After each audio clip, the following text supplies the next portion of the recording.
Widows, boys and ghouls, how are you all doing? Today I'm going to be talking to you about Dark Arts TV.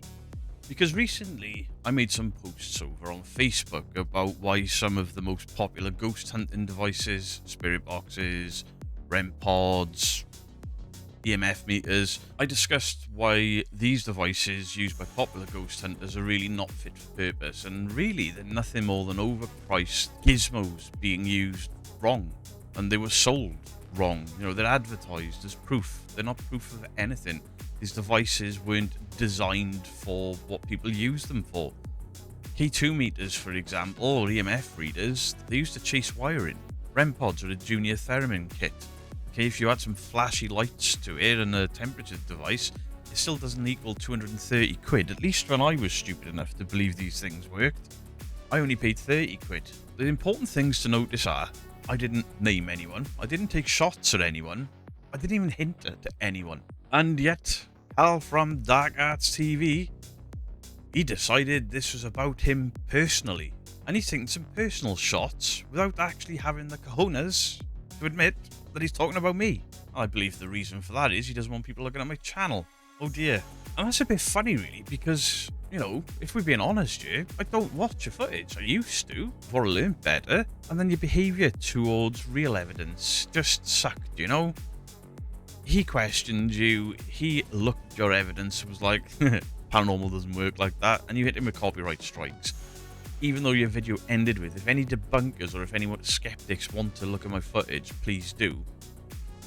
Just a bitch move, you know? But anyway, his channel's a bit shit, so I don't watch it. Nothing that I said in any of those short videos were aimed directly at him by any stretch. But apparently I struck a nerve. Well, buckle up, buttercup. I'm going to hit a few more nerves. So put the post on screen. It's a bit long, so maybe in 2 parts, maybe 3 on the screen there. Just because I don't want him saying that I've put words in his mouth when I haven't. I'm directly responding to direct things that he has said. So, okay, so the first line that I want to pull apart is debunkers mastering physics from the sofa. Already off to a strong start there, Carl. Nothing screams, my evidence is solid, better than opening up with an insult. Also, just a little tiny quick correction. This is an office chair, not a sofa. The difference being size, shape, and the purpose. Just saying. Much like the difference between science and whatever the fuck this post you've put up is about. The jab about working in Tesco obviously clearly aimed directly at me because I spent 13 years working there. What a weird jab to take. I mean, physics doesn't care where I clocked in and for how long. Radios still work in Tesco. In fact, my career in Tesco absolutely lends itself to the field that I'm in now because I was a CCTV operator. I understand how recordings and visuals work. I understand the limitations of CCTV. Also, people watching. I was security, so I spent years watching people. Watching how they behave. Seeing how they lie. Sat in your pyjama waiting for job seekers thing. I mean, I'm wearing jogging bottoms and a t-shirt that was made for me by the community. Because they care. But I'm a company director, Carl. I'm a business owner. And business owners and company directors can't claim job seekers allowance, can they? You should know this. You do know this. I'm registered on Company's House. You know it. You ignored it. So is this how you prove points now, is it, Carl? By lying. I mean, it fits your brand, doesn't it? It's not exactly bone-in-the-wall levels of bullshit. But it's bullshit nonetheless. I've been in the trenches since I was 13. The trenches. No one's firing back at you. You don't exactly have bullets ricocheting around your head. That means bouncing off things. There's no grenades exploding in close proximity to you. There's no advancing undercover. You're not exactly storming the beaches of Normandy, are you, Carl? You're walking into an abandoned shithole with gadgets. Nobody's in danger, nobody's gonna die, and you ain't fighting for anybody's freedom, are you? So calm yourself down, and as you said at the end of your post, let the adult speak. Your delusions of grandeur don't exactly strengthen science, do they? They just make you really, really funny right now. Spirit boxes work via stochastic resonance. Bit everyone's supposed to be impressed by. But here's the problem, Carl. Stochastic resonance only helps detect the signal that is already there, constant and weak. The spirit box doesn't have a hidden signal, does it? It bounces around radio stations. That's not a hidden signal. That's not a hidden signal being boosted by white noise. It's not amplifying a whisper, it's flicking through FM radio stations so fast and hoping that it sounds spooky. That's what they're designed to do. That's what they sold as. What you're suggesting is I could take 4 TVs, smash them together, and end up with the coding for Netflix. What you've done here, Carl, it isn't science, it's nonsense masked by confidence. The responses are intelligent and contextual, and they are contextual because you're contextualizing them. You're primed and you ask a primed question. You expect an answer and your brain is filling in the gaps. And you write the subtitles, not the ghost. And here's a fun experiment, Carl, and you can do this at home. You can do this with anyone that uses a spirit box. Put on a spirit box session from whatever ghost hunting channel, even your own. Turn your back to the TV so you can't see what's being put on in subtitles. Write down what you're hearing and then rewind it back and compare it. If you want, I'll do a social experiment with my own audience. I'll put out a video, a spirit box session.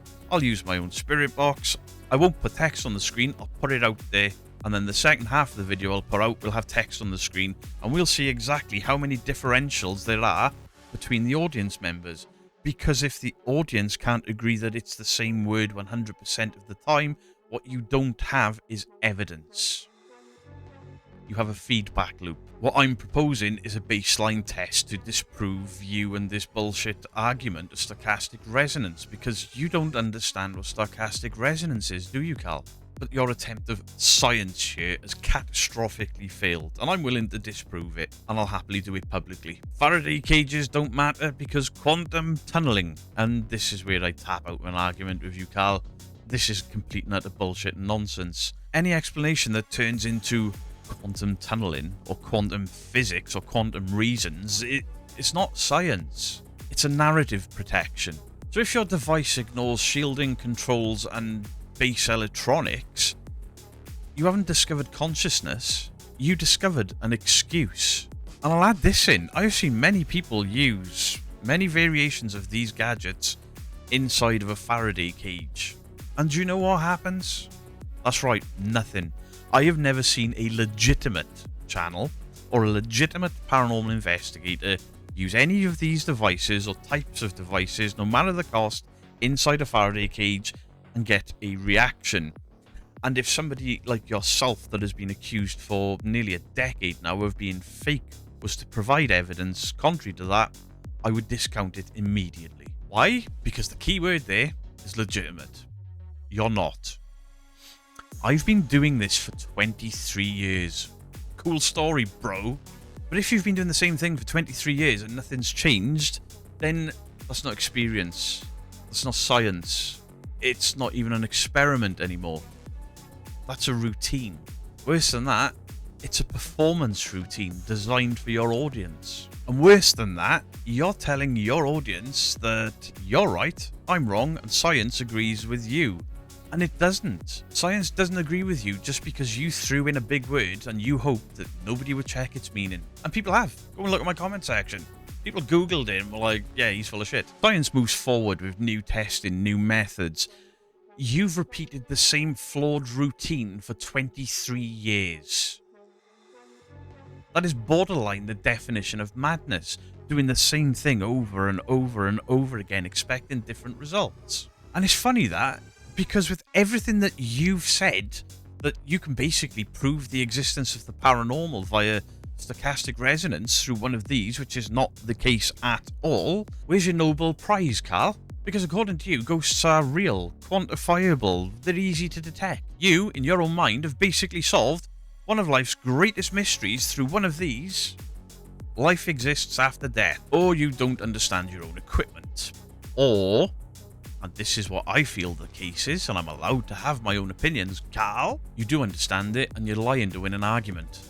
An argument that never ever was set out to involve you. Oh dear. So you go into some of the pseudoscience and nonsense that I just can't be asked arguing with. If these work 100% in the way that you claim, then anyone could prove it. The paranormal would become the normal. The scientific community would have already been involved and proved it. The whole world would have changed. And we wouldn't need one of your ridiculous Facebook essays to prove it, would we? What you've done isn't science, Cal, it's insults and buzzwords. And you pretending that radio signals are really profound. And if your evidence only works when nobody questions you, Cal, then it isn't evidence. That's an echo chamber. So you mentioned things like Bayesian probability and hijacking of frequencies and all this nonsense. You go into non-linear dynamics and acoustic waveform morphing. You accuse me of parroting words that I don't understand. I didn't throw these words out there because these words don't relay into what you're saying whatsoever. And then you end with, pipe down, the grown-ups are working. Cal, I don't know if you know this, but there is more evidence to suggest that your ghosty woasties don't exist. And there is a fuck ton of evidence to suggest or prove that no matter which variation of these devices you use, they don't detect ghosts. So who's the grown-up now? Somebody that's actually arguing back constructively with proof and fact and logic, or the guy that ChatGPT'd his answers and threw in big words that he doesn't really know the meaning of? Sad times. I look forward to your rebuttal, Carl, but obviously I've not shown any of your footage, so you can't copyright strike me. And before you fire back, Carl, use your head this time. Don't go throwing around big words that you don't understand. And I want you to understand this. I'm aware of you saying things about the ego of debunkers and things like that. There's no ego around the truth. The ego comes from the guy claiming that he can break physics. The guy that can prove once and for all that the afterlife is real, and you can't. You never have. Do we need to go down the route of exploring with Danny, telling everybody how you used to put a drawing pin in your shoe with string attached to it, and a drawing pin with string the other end under a door so you could drag your foot, so on camera there was no sign of you pulling that door closed? That was somebody you worked with that outed you when you and all of your cronies fell apart because of infighting. Do you want to go down those routes? Because I will. I'll start pulling your videos apart. Or you can get back in your box and stop taking everything so personally. If you want to continue being out there portraying false evidence to the paranormal world, maybe don't pick fights with people that only have the truth to back them up. Much love to you all. Beardo out.